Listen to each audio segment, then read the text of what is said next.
Hello everyone.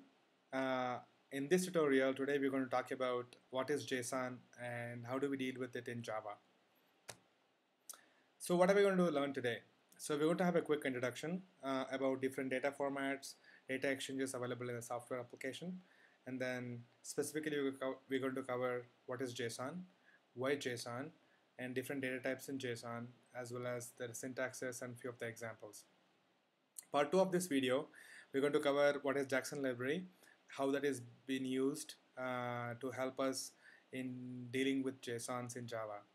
And we're going to build a small application in Java. And towards the end of the session, we're going to talk about when JSON is not appropriate to use. And in the wrap up, we're going to quickly cover what are the conclusions from this video, what are the things we learned, and then in the reference section I have added some links which I used to build this video. So quickly move on. Introduction. So as you all know, today everybody is moving towards digital world. So basically mean everybody wants all their business, all their applications to move into the software rather than dealing with the traditional approach of paper. When they move to the world of technology, now the most advanced one is web applications or mobile applications. So when we deal with both mobile application or a web application, there is a lot of data exchange has to happen to respond to the end user from the backend system, which is actually a web server. There are two kinds of data which is going to we deal with data exchange. One is the data header, or you call it as request header, where we only capture information about the end user, something like from which browser is he hitting the request, what is the version of the browser, and some more things. And then we're going to have a request body, which is actual data which we capture from the end user, and we're going to consider that for data processing. So in today's world, there are a lot of data exchange formats or data formats available. So one of the very famous one is actually XML, where today when any data service is exposed through web service, that is a SOAP, we use XML. And JSON is another popular one in recent days, I should say from almost 5-6 years, when REST API come into popular use. And JSON also is similar to XML. We will talk about in detail in future slides, but it is a little simpler than XML. There are other formats like YAML, Avro. Avro is one which we usually use in Kafka. And then JSON is similar to JSON, but when you want to do any data exchanges using binary, you can use that. And Smile is another data format usually used in technologies like Clojure. What is JSON? So JSON is a JavaScript object notation. It's just an extension of JavaScript language data storage. In the initial days, it was used in JavaScript, but however, it has become more popular and it has become a worldwide data format right now used. So it's an open standard now, and all the technologies does support it, and it's human readable, and it stores most of the data in the key value pair. As you can see in the right hand side, I just gave a simple example. As you can see, course is a key and JSON learning is a value. So if you look at the tags, even though it's a key value pair, the value is a different structure altogether. It's an array here. But however, we talk about those data types and syntaxes in the future slides. Then it's slowly replacing XML these days because JSON is faster and it's a much simpler way to deal with. It's language independent, and the MIME type is supported is application/JSON. And usually, if you store any JSON data in a file, we provide an extension as .json. Not necessarily it is a compulsion, but it's easy representation that it's a JSON file. Now we'll come in why JSON. So now that we learned what JSON is all about, now we should understand why we should actually use JSON. The main criteria for that is the simplicity. So it has very less object structures, and very few properties to deal with. So it's not like an XML where we have a very complex structure where we have to deal with it. However, JSON is very simple. JSON is very lightweight and easy to manage. So lightweight basically mean that I have very less objects to deal with, and then it's easy for me to parse it and restructure the data again. JSON is more like data, and XML is more like a document. So just an example here. So XML, like we have different structures we provide in XML, like processing instructions, or it could be a comment section, namespaces, attributes. All those things are available in XML. To even just looking at XML, I can tell what this data is and how to deal with this XML. But JSON is not about providing those information in it. It just talks only about data. Since it doesn't have all these properties, it's faster, and a lot of tools available to do that in the current world. So JSON data models are aligned with most of the programming languages. So most of the languages today, actually, I can convert JSON directly into their custom objects, or I should say POJOs in Java. So you can directly convert them and convert it back to JSON. That's why we're going to use JSON library. We're going to talk about in the part 2 of this tutorial. Let's talk about some of the, or I should say all of the data types of JSON and the syntaxes. So I only have 6 of them. We need to remember always, and they're going to be a combination of any of these object structures will make a JSON. So if you look at it, in the left hand side we have the main object called as an main element called as an object. Object is anything which is being described between a curly braces, and either it could be an empty object or it could have members. So the definition of a member is either it has a pair, or it could have a pair and another complex member. So member might have another member in it. Similarly, if you consider pair is a simple string value combination separated by a colon. If you are familiar with Java, it's just like a map. So it's a key value pair. The second structure of data we store in JSON is an array, which is always represented with a square bracket, and it will have elements. So an element could be a value, or it could be a value and an element combination again. So the definition of an element is basically like I can mention a one value, or I can mention one value, inside that I can mention another element itself. So value again could be any of the things what you saw on the left hand side, and along with the primitive types what we support, usually the string, the number, and object, which is basically what you see in the left hand side here. And then it could be an array itself. So an array could have another array in it, and it also supports Boolean values like true and false, and you can also mention some of the null values. That also is accepted. So here is a simple data format example. I'm just comparing an XML with a JSON for one-to-one, so that we know how XML look like and how a JSON look like.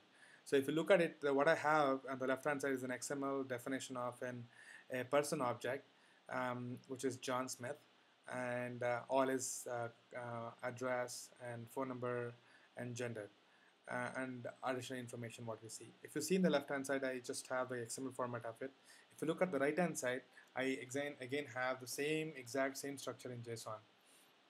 As you can see, I have a first name John, last name is Smith, age is 25, and address again is covered in a curly braces that represents address as an object. And this object has again a pair, which is a key value pair, which is a street address, city, state, and postal code. And if you look at the phone number itself is an array. It's not an object because it's covered in surrounded by a square bracket. And this array has two objects in it. One of the object is again a type home phone and a number. Type and number is an object. It's like a key value pair again. And then finally, if you look at the last one, it is just again a simple object with gender, and type is equal to male. If you look at it here on the left hand side, it's a similar, exactly same structure. I have address. Inside the address I have all the street address, city, state, postal code as another elements, and similarly for the phone numbers. So phone number is an object, so it is covered under an array of what you see on the left right hand side, but it will be represented here by a parent tag called as phone numbers. So what is in these numbers? Actually, these numbers are the number of characters which I have used to build this structure, and this is 392 characters required for JSON and 484 characters required for XML. So that way, see, as we already see here, the data characters are coming down. So it's a lightweight, and think about this is an user sign up, for example. So John Smith is signing up with his basic information, and it's going to the web server, and think about 1 million users are signing up. So think this data has to go to web server 1 million times. It's very easier for me to deal with the less data over the network than the heavier data what you see on the left hand side. So before we close this, the uh, mm, part one of the video, we'll quickly cover up some of the examples what we just talked about on JSONs. So like how do we structure them, how do we see them, okay? So let's say I want to create an object. So object could be anything which starts with the curly braces. I started an object. So here let's say I'm going to talk about today. So let's say I have an day object or a weekday object. So let's say I could give a name. So the name is Sunday today, and I'm going to talk about week number. So I'm going to start my week from today. So I'm going to say it as 1, the first day of the week, and then I'm going to talk about is weekend. That's an attribute flag. I can say true. It is a weekend. If I want to talk about tomorrow, so I can actually say name as Monday, and I will say week number is 2. Either I can use like this, or I can actually, since it is a numeric, it's allowed, I can still use like this as 2. And I want to say is weekend. I will say no, false. So for example, if we're creating like this, so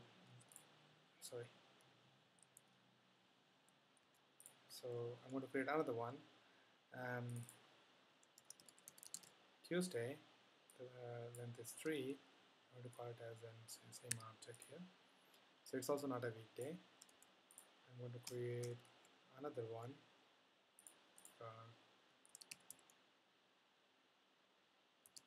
Wednesday, which is of day 4 for me, and I'm going to create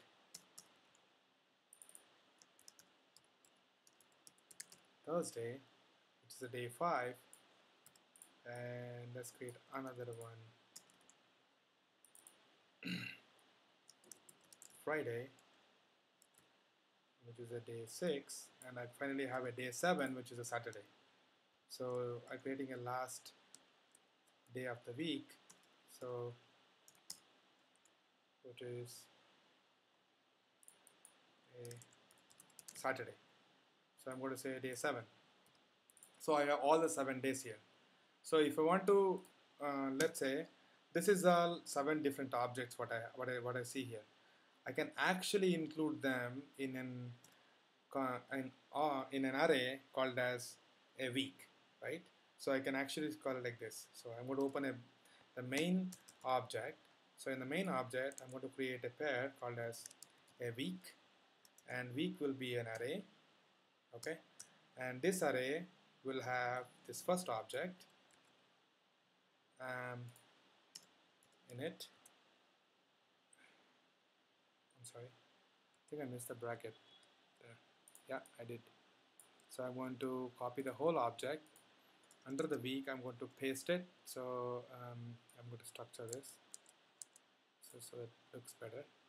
So I can actually complete. Okay. So I have put all these objects inside an array. Okay.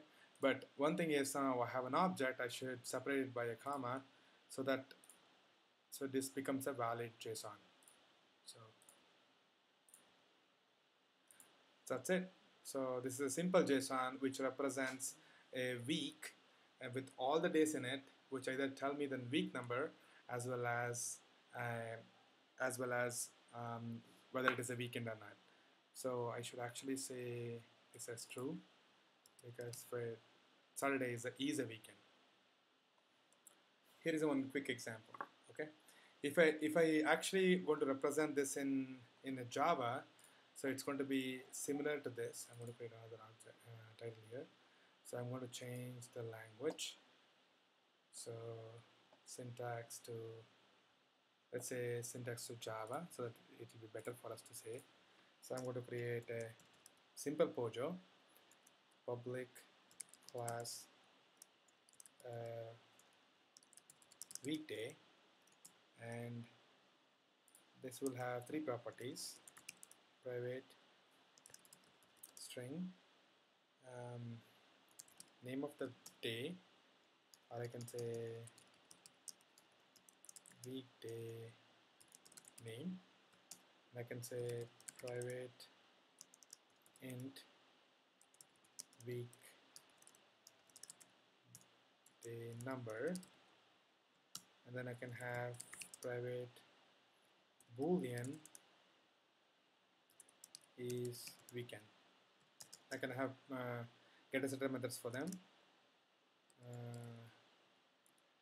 Getter setters, and that's it. So this object can be mapped directly to this object. So these objects here. If you want to store them in the week, I can actually have another class, let's say public class week implementation, IMPL. In this, what I can have is simple. I'll just have a list of a weekday and call it as a week. That's it. I can keep adding, create, construct these objects and put under this, and JSON can be directly mapped to the Java object. So we're going to see these examples and one of the sample data conversions also in the part 2 of the video. So thank you very much.